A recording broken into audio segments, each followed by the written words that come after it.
Hello everyone and welcome back to the channel. I'm Danny and this is Project Fearn. Today is going to be the first hands-on video on the Berlingo Multispace project, so make sure you hit the subscribe button. The car was last serviced in August 2020, it had done 145,000 miles. The car's got full service history, it's had lots of work carried out to it over the years. It's strange on this car how they kept reporting that the sump plug had been rounded, but they never actually replaced it, so fingers crossed today that we can get that sump plug off and get the oil dropped.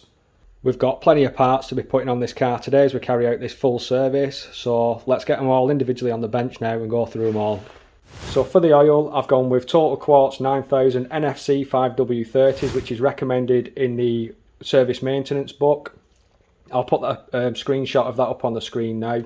When you put your reg number in on most parts websites, they don't actually bring an individual grade of oil up, they give you quite a few to choose from. This is the one it says in the book, if you've just seen on the screenshot. Apparently they take about 3.25 litres of oil, and the oil should be changed every 12,500 miles or 12 months, or if you're doing severe driving conditions they say 10,000 miles and 12 months. Next part on the list is the oil filter. This is changed obviously at the same intervals as the oil filter like we've just said above. Comes with your paper filter and also a new O-ring. When you're tightening this back up, this gets tightened up to 25 Newton meters. Next part we'll be changing out today is the air filter. They say under normal driving conditions this should be changed every 37,500 miles, or in severe driving conditions, if you're putting plenty of miles on, every 30,000 miles. I've gone with a Bosch filter. I'm not using any genuine parts here today, I'm just using the best ones I can get for my money, OE spec. But yeah, that's the air filter and that'll be going in as well. Next part on the list is the cabin, pollen filter, whatever you want to call it. They say this should be changed every 12,500 miles or 12 months, or in severe conditions every 10,000 miles or 12 months. I've gone with a Marl filter. I doubt it's even got one in, or if it's even been replaced. If you pay a little bit more you can get a carbon activated filter, but I just go with these ones usually. So we'll have a look when we pull the old one out, if there's one even in there, if it's full of leaves and if it's absolutely rotten. We've got brand new spark plugs going in today. I've gone with NGK ones. Now they're saying that these get torqued up to 25 Newton meters. They should be replaced every 37,500 miles under normal conditions, or every 30,000 miles under severe conditions. They're saying that the gaps on these should be 0.9 millimeter, so if you want to check them before, make sure they've not been dropped and the blade's been pushed in a little bit. Usually use feeler blades for that. I've already checked all these. They bang on 0.9 millimeters, so they're good to go in. We've got a fuel filter going in today. Same again, 37,500 miles under normal conditions, or 30,000 miles under severe conditions.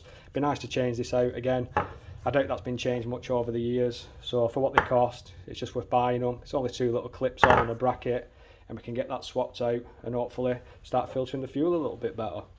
So next on the list is the problem that I told you about previously in the video. The sump plug is rounded. I'm hoping I can get enough on this edge to get it off with some big grips. You'll be wondering why there's two sump plugs on the desk here. This one is for a diesel, and this one is for a petrol, so I believe they're both different thread thicknesses, so double check yours before you order one. I'll always be putting new sump plugs in probably on each service, about £2 each, but for this square thread it's an 8mm square drain plug key. You're going to need one of them from Halfords, they're about £5.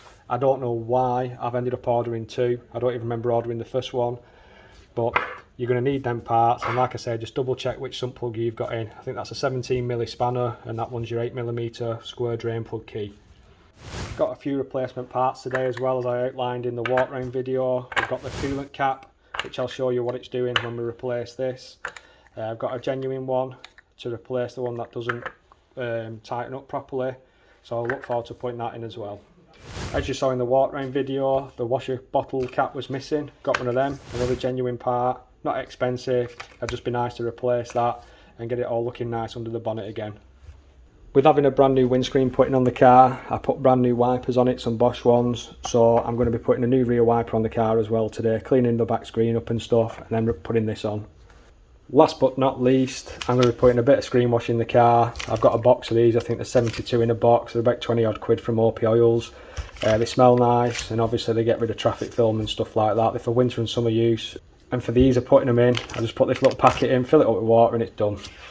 I'm going to have a little bit of a move around in the unit to get the car in so I can work on it a little bit easier, so I'm not straining myself down these tight gaps. First job, I'm going to be checking all the lights around the car.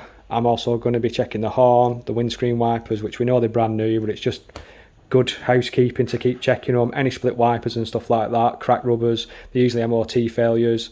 And then we're going to be moving under the bonnet, and I'm going to be checking all the levels and going into a little bit more detail under there.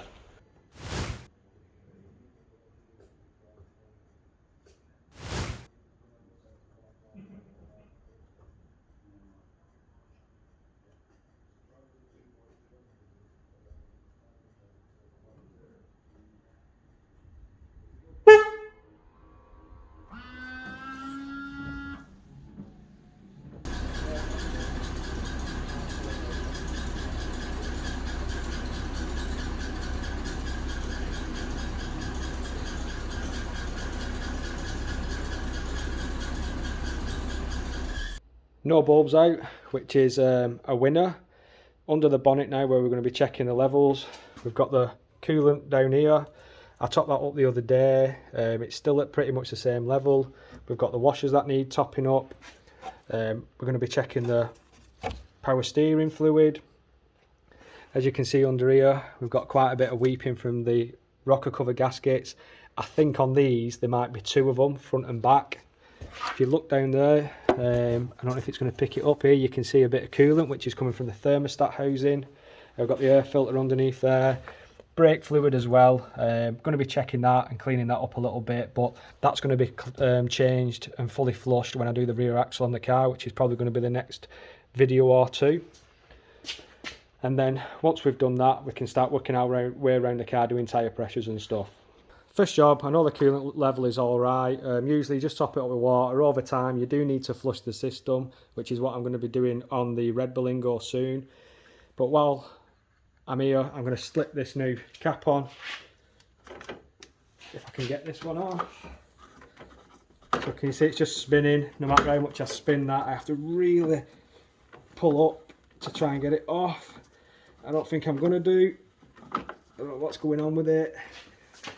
So I'm going to have to get the big grips.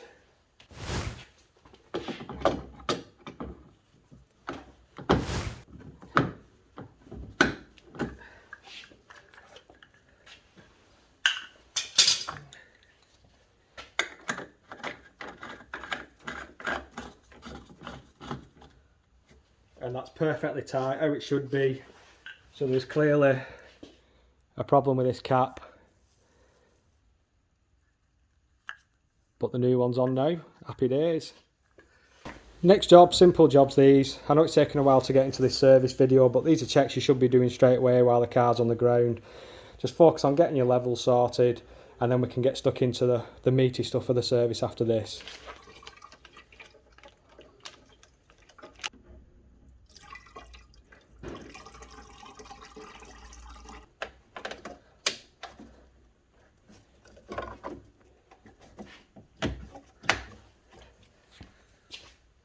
That's the new cap on. It looks lovely, like a brand new car now.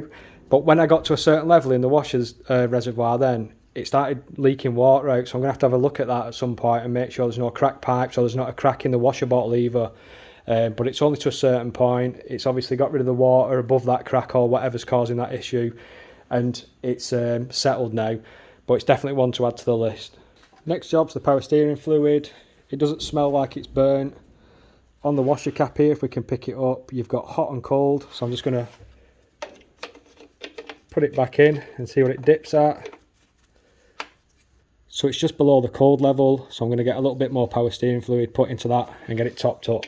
Next one is brake fluid. I'm just going to give the reservoir a quick clean off with some brake cleaner and then get the level checked.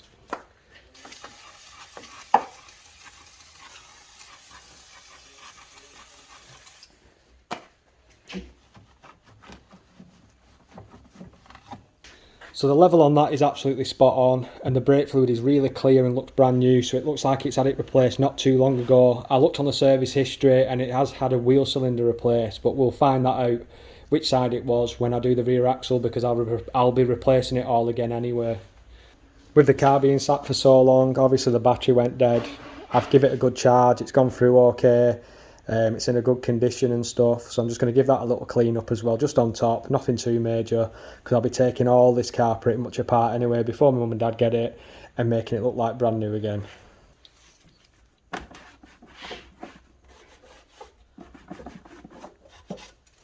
Now our under bonnet checks are done and levels are all okay, I'm going to move on to the tyres.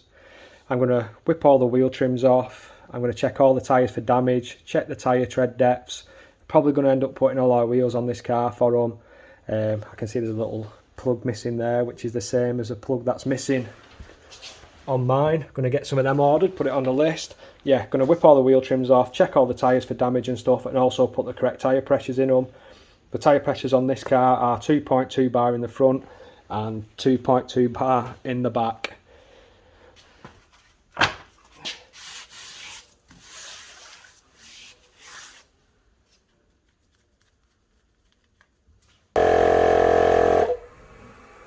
All the tyres were in really good condition.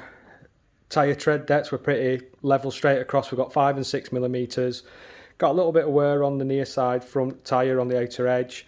My other Berlingo does that. I don't know if this might need tracking. My other Berlingo definitely needs tracking.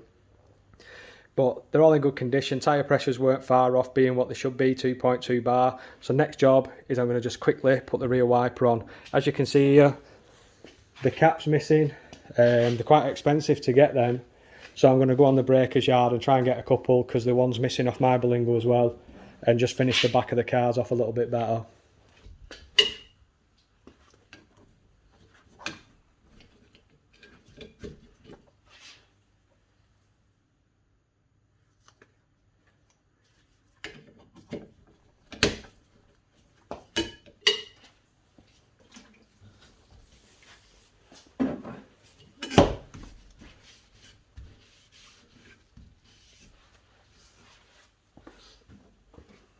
Right guys, that's the boring stuff done. It's time to get this car jacked up and have a look at that sump plug, and hopefully we can get it out and get the oil dropped out of this car. So I'm going to get it jacked up now. Like I mentioned before, we're going to be changing that out when we do the rear axle on the car, but for now I'm going to take the oil cap off and pull the dipstick up a little bit to let the air in, so the old oil will flow out a lot better. So we've got the car jacked up now, and we've got an axle stand in place before the axle stand police start. Let's get underneath now, and I'll try my best to show you what condition this sump plug's in. So if I'm being honest, that doesn't look like it's rounded. It looks like it's an actual Torx fitting. I'm going to have a little look in a second at this camera footage and see how it looks, because I can't get my head under far enough to have a look. I think that looks like it's a Torx bit, or maybe they've hammered a Torx bit into it, or it might be a square one that has been rounded. I can't tell from where my head is. So let's have a look at this footage now and see if I can get it out. I've just put a Torx 45 in, which fit a little bit loose, but I didn't even put that much pressure on it and it snapped. I don't know if Halford's Advanced are covered by the lifetime warranty, but I'm going to have to go and buy a new one of them. So I'm going to try and hammer a Torx 45 in. I'm not bothered about snapping sockets, I just want this car to be serviced and have a new sump plug put in.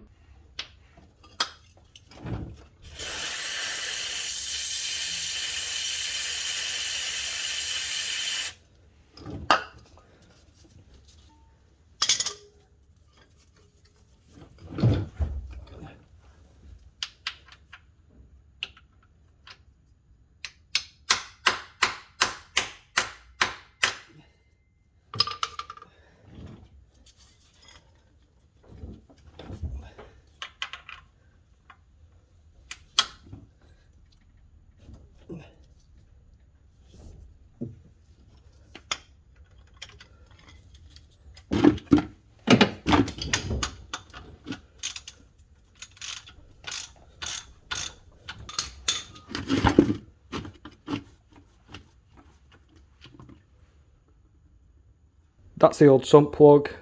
I think it does look like it's splined, but I do think someone's just hammered stuff in over the years, but that was super tight. I'm glad it's out. I'm glad there's a new one going in. There's no torque setting for this in the book. The other week when I did the Audi, it said 25 Newton meters. So I'm going to give it 25 Newton meters, see how it feels, and maybe just give it a little nip after that. But I just advise people just to be careful and check your sump plug. I've just used some crack it spray which freezes around it and sucks in the lubricant a little bit.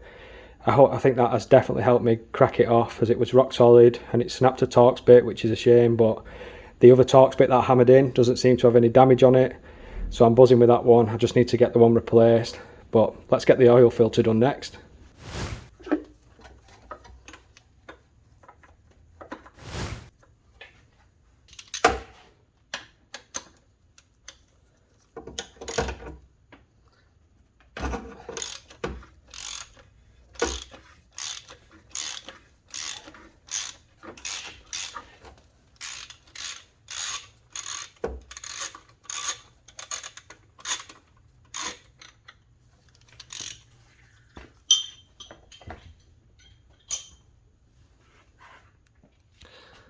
When I've just undone that now, I don't know if you heard that whoosh of oil that came out as the air pushed its way through the system, but I'm going to get the sump plug back in underneath now and then move the bucket underneath this. I've just gone to put the new oil, sump plug in, and it's a totally different width.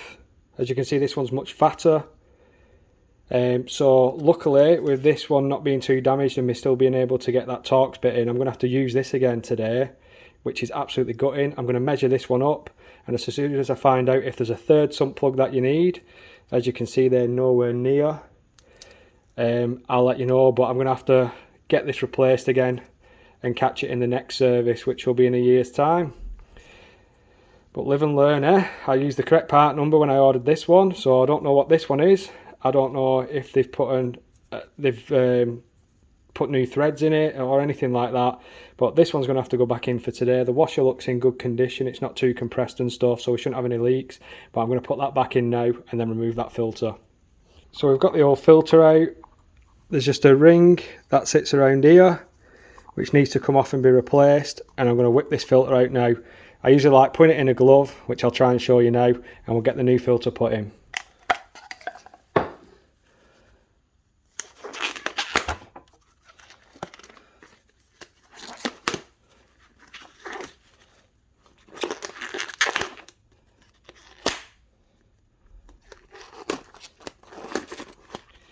I've just about worked that with these nasty cheap rubbish gloves that they send you now. I keep moaning about the quality of gloves, no matter how expensive I buy them, they just all seem rubbish, either perished. But anyway, that's a moan for another day. So that's the old filter out. I'm going to whip this O-ring off now and put the new one on.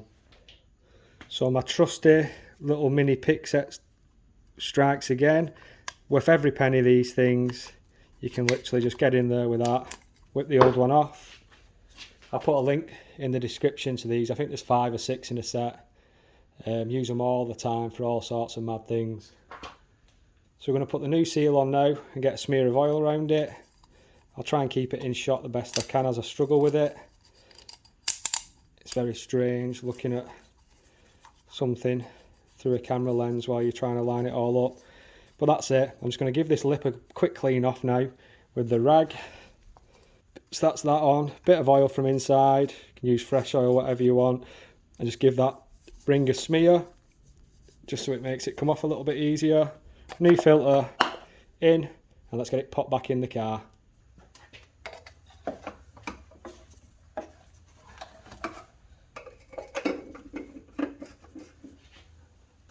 I'm just going to start this off with my hand until it hits that O-ring.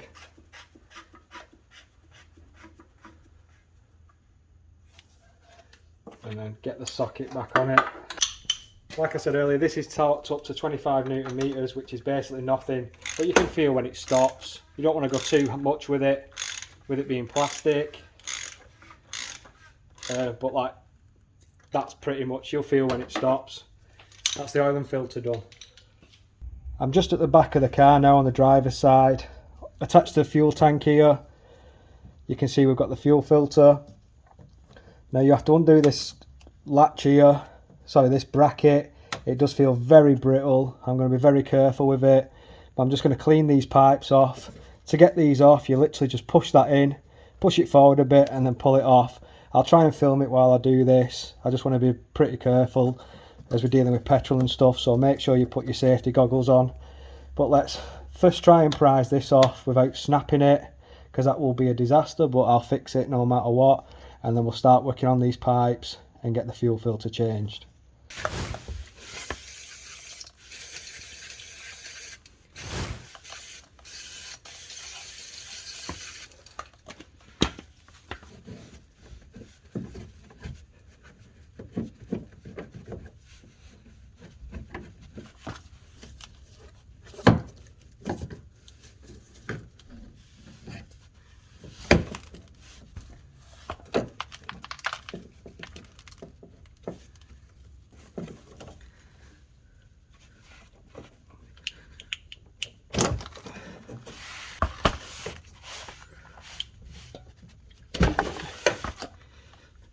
Bit of a pain that one, guys, but if you look at the filter, the flat end is facing towards the outside of the car. I'm just going to pull that off now. One in clicked, two in clicked, push it up, and we can get this bracket clip back in. That's it, fuel filter done. Pretty easy, that one. Just be careful this strap. I don't know what all this is, it's just the paint that's coming off it from the ears, but get rid of this as well. Next job on the list is the air filter. It's just 4 Phillips screws that hold this filter housing top in, so I'm going to whip that off now and get the new filter put in.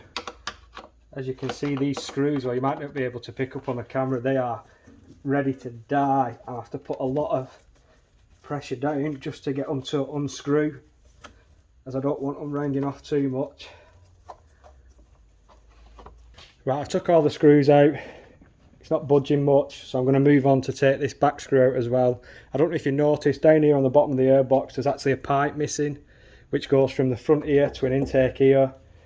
I'm going to have a look online and get that replaced. I'm not happy with that one, not noticed that one before, but that did fall off on my red Berlingo as well.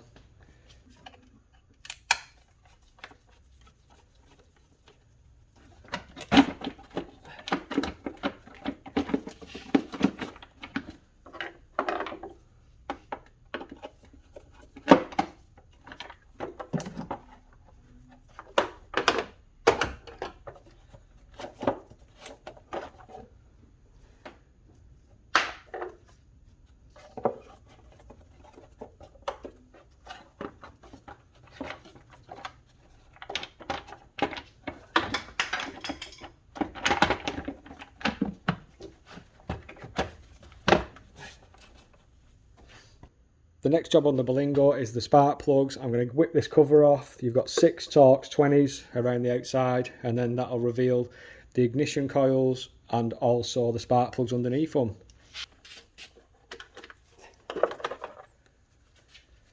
Underneath this now, we've got our ignition wiring. I'm going to pop these breather pipes off and get them out of the way, and then we've got same again, we've got some Torx bits down here, and we should be able to knock this off, lift it off, and then it'll reveal all the spark plugs underneath. You absolute arse. Well, that's an absolute gutter. Very brittle, them pipes.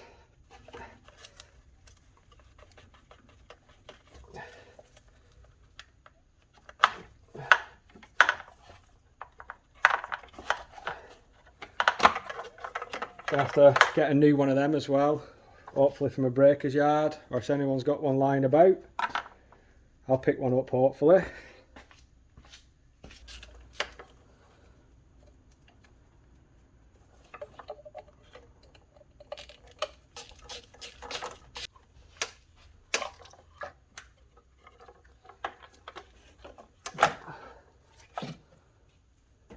That's the spark plug revealed there. Like I said earlier in the video, we've got 2 rocker gaskets on this car. They are weeping, which you can clearly see. So I'm going to whip all these spark plugs out now and get the new ones in and get them torqued up to 25 Newton meters.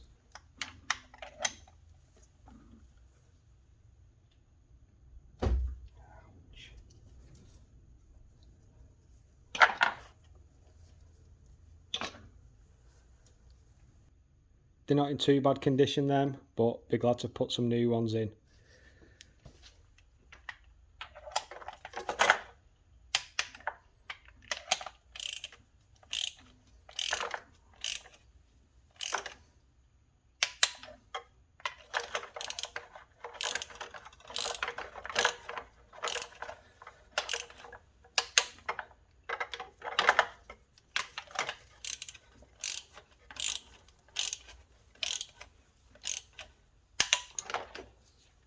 Just before I put the spark plug cover back on, I just want to show you the temporary repair I've made there. When I replace these rocker gaskets, I will have a new pipe for that, so I'll switch that out then.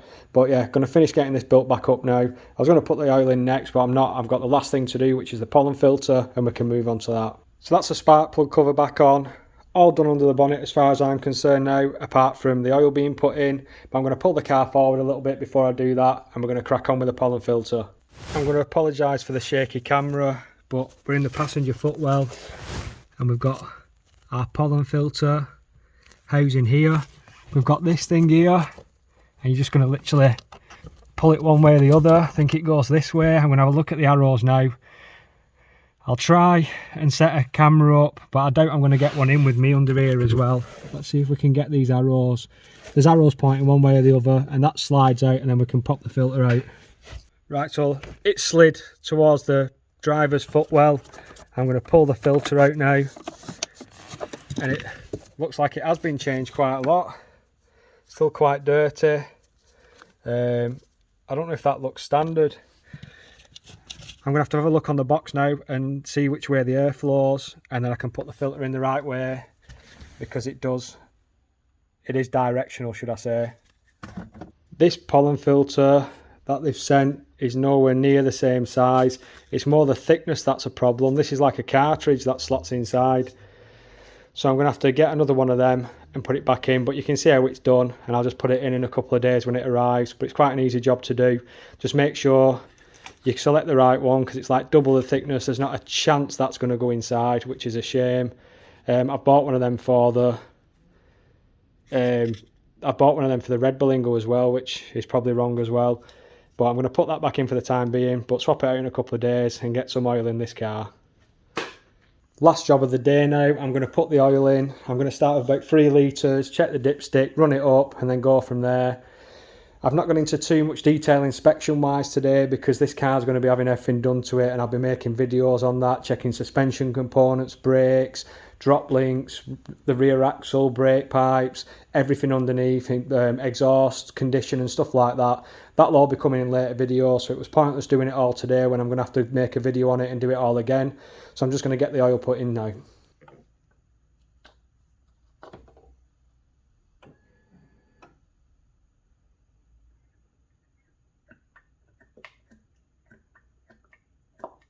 Well, there you go guys, it's all started up, all running.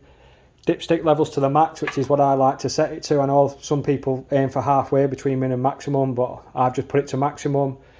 I'm going to have a big tidy up, get the wheel trims back on and stuff. Unit's in mess. Takes 2-3 times as long to do anything when you're recording, but I don't mind. I do enjoy doing it. I enjoy helping you guys out, and I enjoy getting your feedback and comments for everyone who owns these Berlingos. So I'm going to leave the video there today. I've got the pollen filter to sort out.